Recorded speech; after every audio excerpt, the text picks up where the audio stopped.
Chester Zoo is one of Britain's biggest zoos. 500 staff care for 7,000 animals. Today, the keepers have a fight on their hands in the reptile house. Got very, very sharp teeth and they can do an awful lot of damage. The elephants line up for a pedicure. It's not a beauty pageant, but it is important. And torrential rain threatens to wipe out the zoo's baby flamingos. I'm just trying anything. I've really never known this before.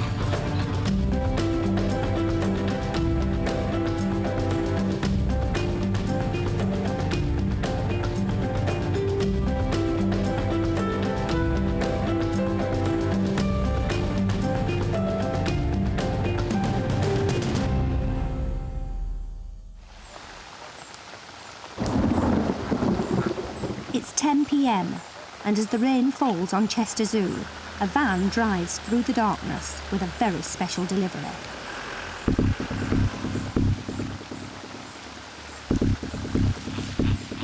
On board is one of the largest lizards in the world, a Salvador monitor.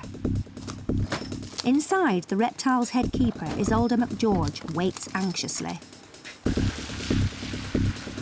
We've been anticipating this, the arrival of this male for some time now. The exciting thing about having him is that we are hoping that he will pair up with our female. Our female looks as young and fresh as he does. So we're hoping that this male is going to be our stud animal and, if you like, to perhaps achieve progeny in the future for the zoo. The new arrival has been brought in from Chessington Zoo, more than 200 miles away. Okay. It's on a very long journey, a very long car journey. Been 9 hours in transit because, as you can hear, it's raining and they've had flood problems down south, so they've been stuck in very, very heavy traffic and they've been fighting against the weather. Oops. Right.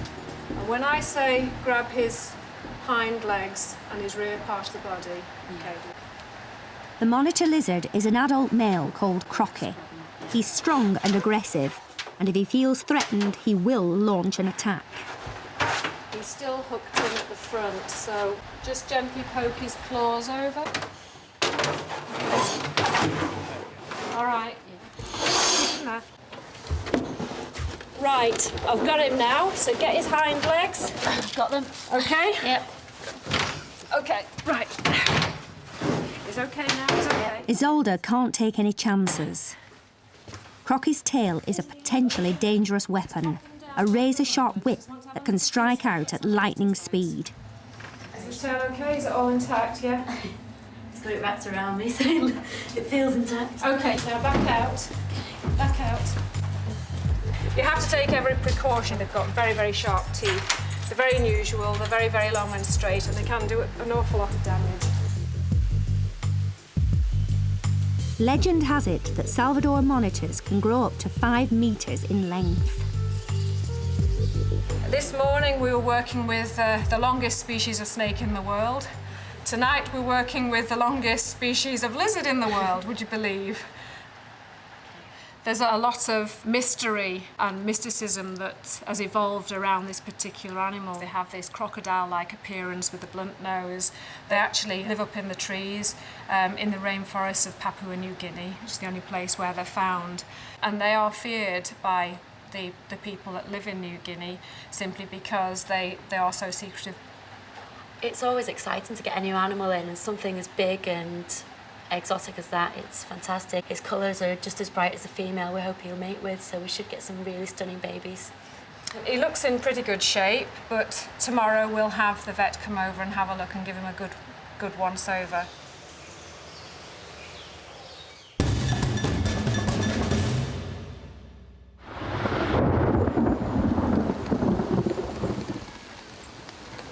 Next day, the torrential rain continues to fall on Chester Zoo.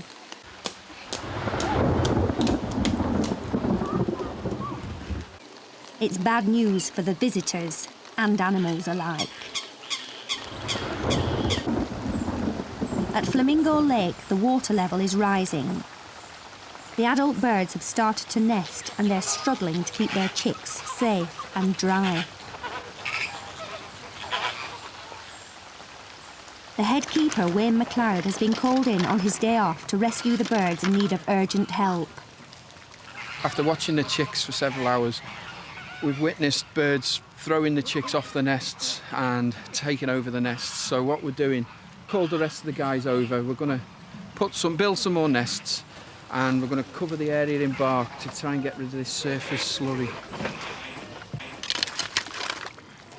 This is the worst weather I've witnessed here.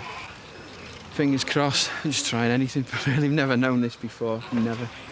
Don't mind the physical sides of the job, this is just another part of the work you've got to do. It's just the stress, because we know them birds have got to come back on these eggs. These birds over here have got chicks. Just get to here with the bark, and then we've created a huge dry area, and fingers crossed that it works. The flood water puts the flamingo chicks in real danger, as senior keeper Darren Langford knows only too well. Obviously, a tiny chick standing in that is really deep. Chicks' legs are only a couple of inches long, so their actual abdomens are getting caked in mud. Flamingos are pretty hardy birds, but obviously they've adapted to live in wet conditions, but not this type of slurry-type conditions that they're in at the moment. What we're trying to do is spread the nests out so that the centre of the colony is more or less here, so they feel secure being in the centre. So they're all fighting for those back nests, and that's why they're throwing chicks off and eggs off. So by drawing the nests out into the enclosure, which in effect we're trying to create the central colony here.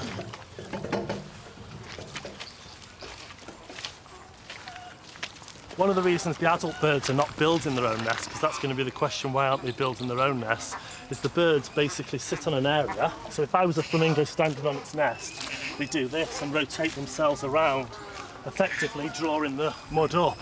But they can't basically do it because the bird's not going to sit in that to draw its nest up. It's really deep. So in theory, these nests that we're making is what we're hoping that they'll take over, rather than lazy birds have to make their own nests. It's going to be a long job, I think, and a wet and muddy one, but we're getting there. And my nest skills at building flamingo nests seem to be great. I must have been a flamingo in my other life.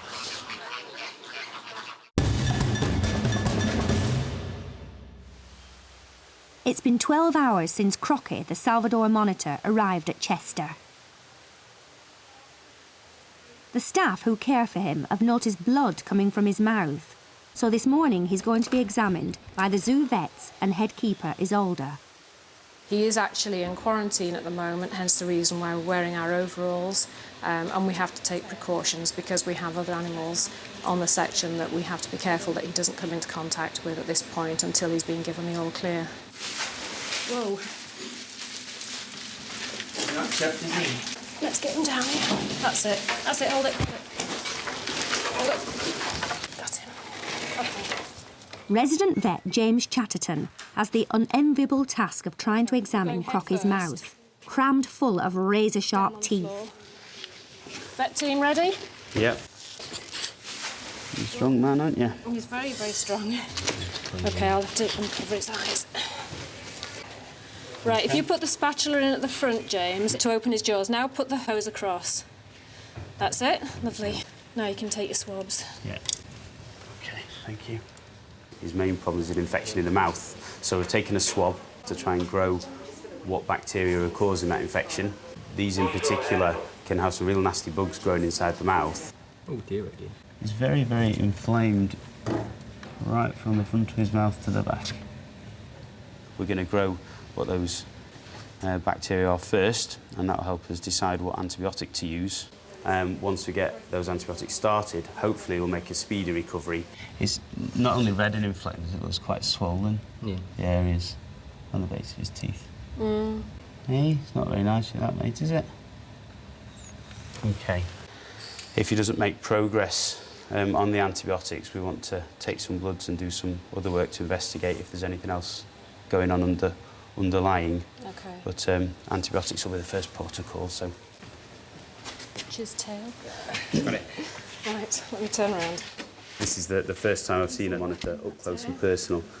He's certainly a big, strong boy, but he was fairly amenable in the end to what we had to do. We go from seeing reptiles to horses to birds, keeps us on our toes, keeps us busy. It's what makes the job interesting, you know, no 2 days are the same. At Chester Zoo, the torrential rain continues to fall, and there's been a worrying development at Flamingo Lake. Some of the flamingo chicks have had to be rescued from the flooded enclosure.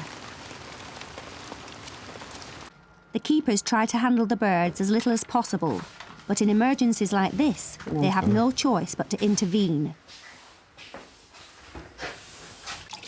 Head keeper Wayne McLeod has been brought in to help.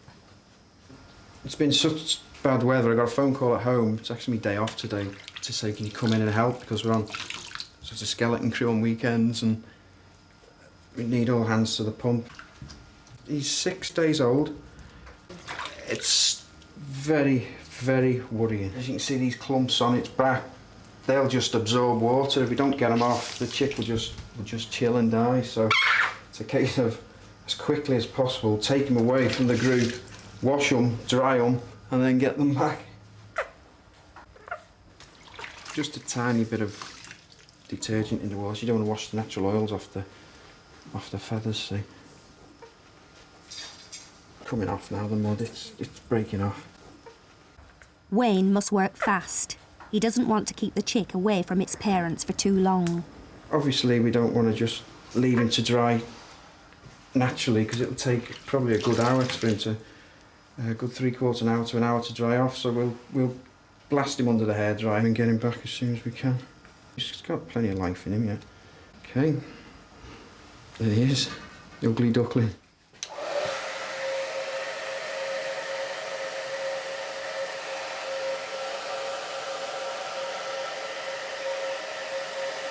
Keeping the hand close to the bird's body all the time so we can feel the heat from the hairdryer, and there's also a trigger on the hairdryer to it cools it off if it gets a bit hot. So it looks like he's quite enjoying it. There he goes. I'll just put him in a brooder for 10 minutes, let him heat up totally before I put him back. So he'll be probably running around on his feet now.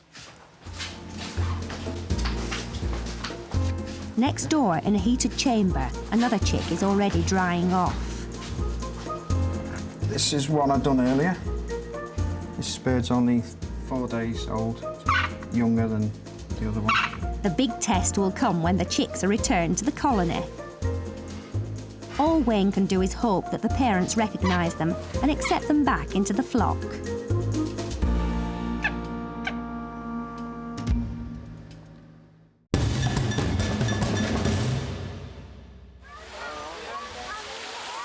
The rain isn't bad news for all the animals.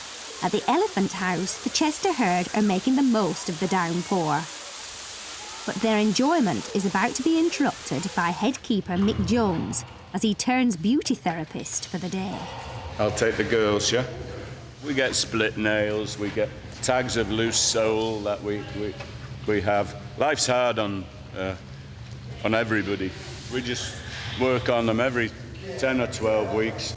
It's not a beauty pageant, but it is important that the foot interacts with the ground in the right way. In the wild, elephants cover hundreds of miles in their search for food and water, so their nails wear out naturally. But in zoos, their feet need regular maintenance. We just wash your feet to blow all the mud and stones and rubbish that might be in the foot. The keepers use voice commands and food rewards to encourage the elephants to present their feet for inspection.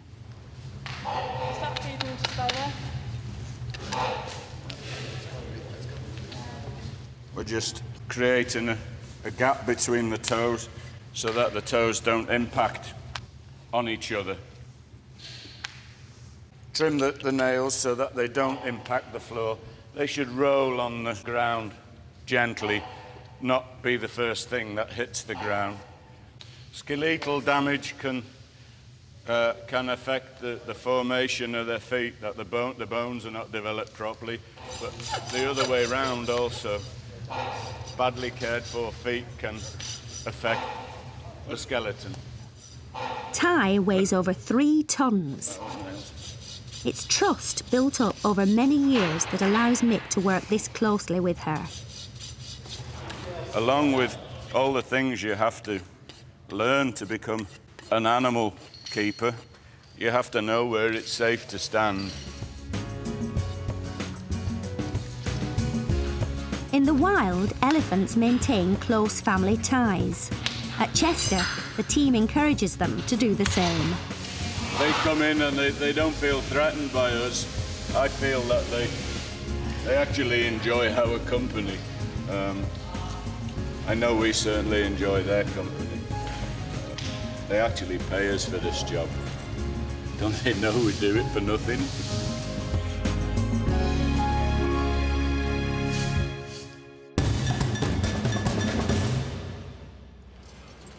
The head keeper of the carnivores, Alan Woodward, is making one of his regular visits to the zoo's Asiatic lions, where Asoka, the male, is pining for his mate, Asha. They've been separated because Asha is heavily pregnant. Her cubs are due any day now, and Alan has moved her inside to a dark, secluded den where infrared cameras can keep a close eye on her. Asha's been in for just over a week now. I've just fed her. She's settled in very well, and we've got another 2 days to go before the actual date when she's due to give birth. It's an anxious wait for Alan because the last time Asha had cubs, they were born prematurely and died. We honestly feel a bit nervous for her, but she's looking well. Everything should go okay, and the sooner she has them, the better now, really. We can stop worrying them. Alan is not the only one worrying about Asha and her unborn cubs. Outside, a Asoka is missing his mate. And the pair call to each other constantly. Sokka obviously misses Asha quite a bit, but he does know that she's inside. They do call to each other every day. He pops in and sees that she's okay, and he's not fretting too much because he knows that she's around and she can hear him as well. So they know that they're within sort of calling distance of each other, so they are quite settled in. Between Asha and Sokka, there is quite a strong bond because it's just the two of them. In the wild situation, the bond wouldn't be so strong because Asiatic lions are quite solitary. They'll just go off on their own, and they live in like wooded areas as well. I mean, totally different from what African species do because they live in big prides and they live out on the savannah and in bits of scrub. So, I mean, that's why they're so unique as well, really. The Asiatic lion is an extremely endangered species. We're talking about numbers about 250 in the wild. So they're very endangered, and that's why it's so important to breed them in captivity. If all goes well, Asoka's wait for his mate's return could soon be over.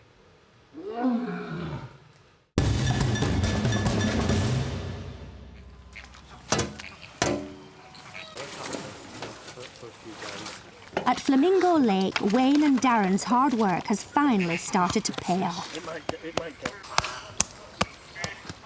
So we've made 12 nests. So that's doubled the size of the colony. Hope it works. I do love my job today. It's just part of it. Slurry, who cares? It doesn't matter. Go home dirty every day.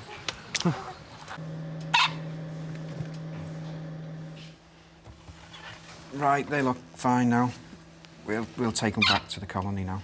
Now that the flood water has been drained, Wayne returns to the incubation room and collects the 2 chicks that he rescued from the mud. I just hope that the parents accept them back. The problem with flamingos, you just never know what they'll do.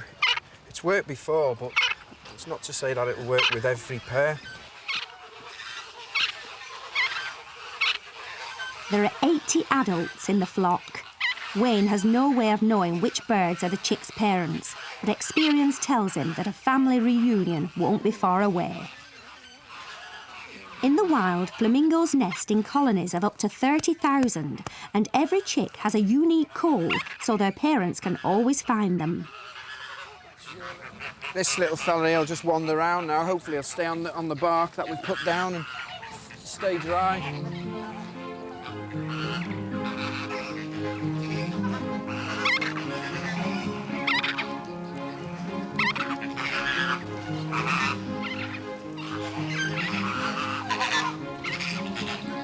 Chick's just been added back to the group now.